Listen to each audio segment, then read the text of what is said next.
నమస్తే, welcome to our channel. నేను పద్మిని. ప్రస్తుతంతో పాటు ప్రముఖ ఆధ్యాత్మికవేత్త, వాస్తు జ్యోతిష పండితులు, లలిత ఉపాసకులు, వాస్తు జ్యోతిష శిక్షణ నిపుణులు బ్రహ్మశ్రీ నానాజీ పట్నాయక్ గారు మనతో పాటు ఉన్నారు. మాట్లాడదాం. నమస్కారం సార్. శ్రీమాత్రే నమః. సార్, మీనరాశి వాళ్ళు ఏ క్షేత్రాన్ని గనక దర్శిస్తే వాళ్ళు ఇప్పుడు ఆల్రెడీ ఏలాంటి శనితో చాలా ఇబ్బంది పడుతున్నారు, స్టక్ అయిపోయి ఉన్నాము అని చెప్పి చాలా మంది కంప్లైంట్ చేస్తున్నారు. మరి ఇప్పుడనే కాదు, జీవితాంతం కూడా వీరికి ఏ క్షేత్రానికి గనక వెళ్తే వీళ్ళ సమస్యలన్నీ సాల్వ్ అయిపోయి చాలా ప్రశాంతంగా ఉంటారంటే ఏం చెప్తారు? తప్పకుండా అండి. ఫస్ట్ ఆఫ్ ఆల్ మీనరాశి వారికి కనుక చూసుకుంటే ఫస్ట్ ఆఫ్ ఆల్ ఇది తెలుసుకుందాము. ప్రజెంట్ వాళ్ళకి ఏలినాడ్సిన ఒకటి రాశిలో తిరుగుతుంది. సర్వసాధారణంగా మోక్షాన్ని అన్వేషించే రాశిగా చెప్తారు. దీన్ని అన్వేషించే లగ్నం. అంటే నా జీవితం ఏమిటి, నేను అసలు ఎందుకు పుట్టాను, నా లైఫ్ ఏమిటి, అసలు ఏం చేస్తున్నాను అనే అన్వేషణ వీళ్ళకి పూర్తిగా ఉంటుంది. వీళ్ళ లైఫ్ పూర్తిగా అన్వేషించేటువంటి లక్షణం ఉండేటువంటిది మీన. అయితే ఎప్పుడైతే లగ్నంలో శని ఉన్నాడో ప్రస్తుతం కొన్ని ఆటంకాలు ఏర్పడుతుంటాయి. ఏం టెన్షన్ పడకూడదు. అయితే వీళ్ళు ఎక్కువగా వెళ్ళవలసిన క్షేత్రాలు కుక్కే, అంటే మన సుబ్రహ్మణ్యేశ్వర స్వామి యొక్క క్షేత్రాలకు కనుక వెళ్ళగలిగితే ఖచ్చితంగా ఉంటుంది. ఇంకొక విషయం చెప్తానండి. ఎనీ మీనలగ్నం మీరు చూడండి, వీళ్ళ లైఫ్ అంతా కూడా వీళ్ళని కదిపితే వీళ్ళ ఫాదర్ యొక్క సంబంధించింది వీళ్ళ లైఫ్ మొత్తం తిరుగుతూ ఉంటుంది. అంటే అలాగా మనకి బొమ్మరిల్లు సినిమాలో ఆ హీరో చెప్తాను, అంతా మీరే చేశారు నాన్న అని. వీళ్ళు బాగుపడ్డారు, మా తండ్రి వాళ్ళే బాగుపడ్డా అంటాడు. కష్టాలు వచ్చిన మా నాన్న వాళ్ళు ఇలాగేనండి, అమ్మ నాకు బాగా కష్టం వచ్చి మళ్ళీ బాగుపడ్డా, ఫాదర్ అలా అవడం వల్ల నేను బాగా బాగుపడ్డానండి. లేకపోతే అంతా అంటే వీళ్ళ లైఫ్లో వీళ్ళ స్టోరీలో 90% ఫాదర్ రోల్ ప్లే చేస్తూ ఉంటుంది మీనం వారికి.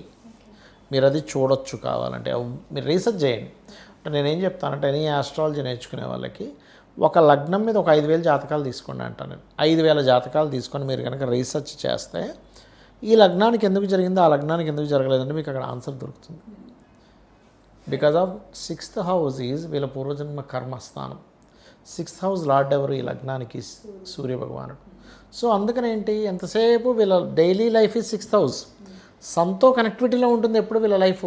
పేరు రావట్లేదా, నాకు పేరు రావాలంటే ఏం చేయాలి? లగ్నం మేన లగ్నంగా అన్వేషణ నేను ఏం చేయాలి? విదేశాలకు ఈజీగా వెళ్ళగలిగే లగ్నం అండి ఇది. న్యాచురల్ 12th కదా. విదేశాలకు వీళ్ళు కనుక సంకల్పం మాత్రం నుంచి తెలిపోగలుగుతారు.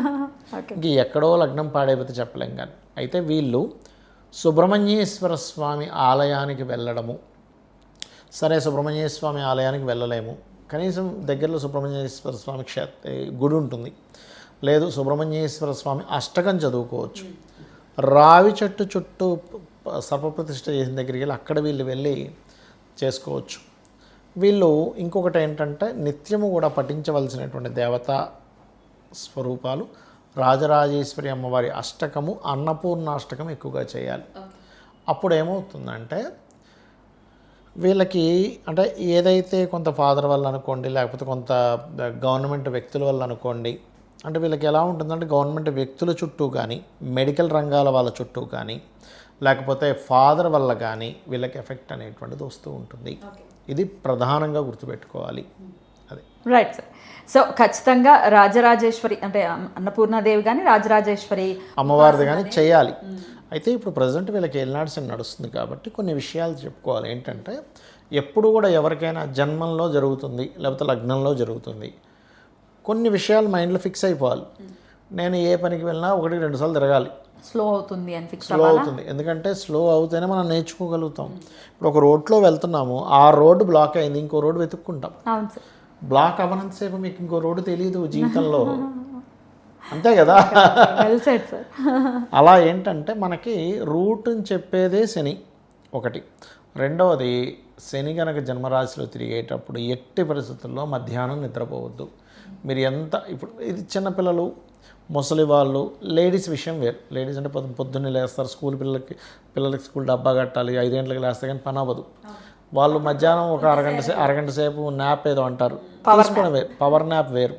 అంతేగాని చక్కగా నువ్వు 7 గంటల దాకా పడుకొని మళ్ళీ మధ్యాహ్నం నిద్రపోతే శని యొక్క ప్రభావం పూర్తిగా ఎక్కువ ఉంటుంది. అంటే సాటర్న్ ఈజ్ కారక ఆఫ్ బద్ధకం. బద్ధకాన్ని ఇంకా పెంచుకుంటున్నాం మనకు తెలియకుండానే. అప్పుడు ఆయన ఏం చేయాలి, ఆయన కారకత్వాన్ని ఇంకా పెంచాలి కానీ నెగిటివ్ రోల్లో. అదే మనం జిమ్కి వెళ్తున్నాము, వాకింగ్కి వెళ్తున్నాము, లేకపోతే కష్టపడుతున్నాము, కష్టపడే వాళ్ళకి సహాయపడుతున్నాము అంటే కార్మికులకి కర్షకులకి శని అధిపతి అని చెప్తూ ఉంటారు. వారికి గనక మీరు ఏదైనా ఒక పండు ఇవ్వడమో లేకపోతే వాళ్ళ పిల్లల కోసం ఏదైనా ఇవ్వడమో వాళ్ళు ఆనందపడితే ఇక్కడ శని ప్రభావం తగ్గుతుంది. గుర్తుపెట్టుకోండి. మళ్ళీ వాళ్ళని కూడా ఇబ్బంది పెట్టకూడదు, పెట్టకూడదు. ఎప్పుడు కూడా అండి వాళ్ళ కర్మ కొద్దీ వాళ్ళ పాపం ఆ స్టేజ్లో అంత కష్టపడుతున్నారు. నువ్వు తిట్టడం ఏంటి మళ్ళీ ప్రత్యేకంగా? సరే తప్పు చేశాడు, వాడు భయపడడం కొంచెం ఇంకోసారి ఆ తప్పు చేయకుండా ఉండడం కోసం మందలించి తప్పు కాదు. అక్కడ మందలించకపోయినా తప్పు మళ్ళీ నీ ధర్మం నువ్వు చేయి. కాకపోతే ధర్మబద్ధంగా బాధ్యతగా తిట్టు, బాధ్యతగా ఓ మాటను బాధ్యతగా చెప్పు. ఏంటి నువ్వు ఇట్లా చేస్తే మరి నిన్ను చూసి వీళ్ళు నేర్చుకుంటారుగా, నువ్వు ఇలా అయితే ఎలాగా అనేటువంటి బాధ్యతగా ఉండాలి మనం చెప్పేటువంటిది కూడా. ఆ రకంగా చేస్తూ వీళ్ళు ఎక్కువగా ఏంటంటే ఇలా ఎల్నాడ్స్ అని నడిచేటువంటి వారు ప్రధానంగా మనకి ఒక టబ్ ఉంటుంది. టబ్లో చక్కగా గోరువెచ్చని నీళ్ళు వేసి ఒక 3 గుప్పెళ్ళు కల్లుప్పు వేసి కూర్చోమనండి. స్ట్రెస్ పోతుంది ఫస్ట్, పాయింట్ నెంబర్ 1. రెండవది శనివారం 2 పనులు చేయాలి ఎల్నాడ్స్ అని ఉండేవారు. ఏమిటది అంటే, ఒకటి గోశాలకు వెళ్ళి గోవులకి బెల్లము తినిపించడం. రెండవది ఆలయానికి వెళ్ళి నూనెని దీపారాధన కోసమని ఇవ్వడం. ఖచ్చితంగా క్లియర్ అవుతుంది. ఇంకా బాగా తీవ్రంగా ఉండే వాళ్ళకి ఒక రెమెడీ ఉంటుంది, అది బహిరంగంగా చెప్పకూడదు. ఎల్నాడ్స్ అని జరిగేటప్పుడు అది ఎవరైనా పర్సనల్గా చెప్తుంటారు, ఎందుకంటే జాతకం చూసి చెప్పాలి. అదే కొంచెం కాంబినేషన్స్ని బట్టి కొంచెం మారుతుంటాయి. ఏ నూనెకి సంబంధించి చేస్తే బాగుంటుంది అనేటువంటిది. అది అద్భుతం సార్. చాలా ఇప్పటికైతే అసలు కాంటాక్ట్ ఖచ్చితంగా అయ్యి జాతక పరిశీలన చేయించుకోవచ్చు. మా వల్ల కావట్లేదండి అనుకున్న వాళ్ళ కోసం కూడా చెప్పేశారు ఆల్రెడీ. ఈ క్షేత్రానికి వెళ్ళటం అనేది ఖచ్చితంగా మంచి ఫలితం. అయితే ఇక్కడ బాగా తీవ్రంగా ఎక్కువ ఇబ్బందులు ఉన్నాయి అనుకునేటువంటి వారు కుంకుమార్చన స్వామివారికి, సుబ్రహ్మణ్య స్వామి కుంకుమార్చన చేయడం అనేటువంటిది మంచి ఫలితాలు ఇస్తుంది. ఇంకా ఎవరైనా దీక్షగా తీసుకొని, కొంతమంది ఏం చేస్తారంటే క్షేత్రానికి వెళ్ళిపోయి అక్కడే ఉంటారు కొంతమంది. అలాంటి వారు ఆకుపచ్చ రంగు వస్త్రం కానీ ఎరుపు రంగు వస్త్రం కానీ దీక్ష నియమాల్లో వాళ్ళు ధరించి కనుక చేస్తే ఇంకా మంచి ఫలితాలు వస్తాయి వీరికి. అలాగే రావాలి మీనరాశి వారికి అని మనస్ఫూర్తిగా కోరుకుంటూ, ద్వాదశ రాశుల వాళ్ళు కూడా ఏ క్షేత్రాన్ని దర్శిస్తే వాళ్ళ తలరాత మారుతుంది అనేది చాలా అద్భుతంగా మాకు తెలియజేశారు. వాళ్ళంతా కృప చేశారు సార్. ఎందుకంటే ఏం చేయాలో తెలియట్లేదు మాకు అనుకునే వాళ్ళకి ఒక మంచి ఒక పాత్ని చూపించారని ఖచ్చితంగా చెప్పచ్చు. ఖచ్చితంగా చాలా కృతజ్ఞతలు సార్. నమస్తే. శ్రీమాత్రే నమః.